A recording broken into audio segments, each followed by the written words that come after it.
आणि तो त्या ठिकाणी नेत असतो. पापियासी कर्मानुसार दंड करावा म्हणून आज्ञोत्तर बोलिल्यावरी यमधर्म कर जोडोनी उत्तर बोलिला.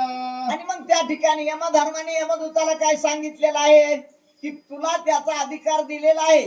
मग प्रत्येक जीवात्म्याने केलेल्या त्याच्या कर्मानुसार त्याने चांगलं कर्म केलं असेल तर त्याला उत्तम गतीला न्यायचं आणि त्याने वाईट कर्म केलं असेल तर मग त्याला दुर्गतीचं जे असणार नरकवासासारखं ठिकाण आहे.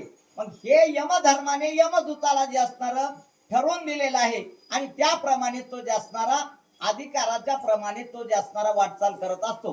मग जीवात्म्याला जर चांगल्या ह्याने जर जायचं असेल तर त्याचं कार्य जीवनभर चांगलं असलं पाहिजे.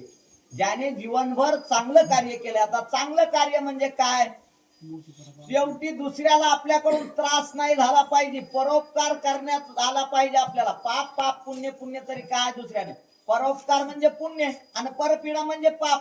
आपण दुसऱ्याला जर पीडा करत असेल जाणून बुजून त्रास, नाकळत त्रास झाला त्याचं काही नाही, पण जाणून बुजून जर आपण दुसऱ्याला त्रास देत असेल तर ते कर्म आपल्याला पापाला नेत.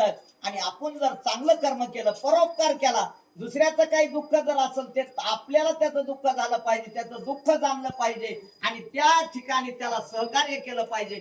हा परोपकार झाला. आणि परोपकार म्हणजे पुण्य, परपीडा म्हणजे पाप.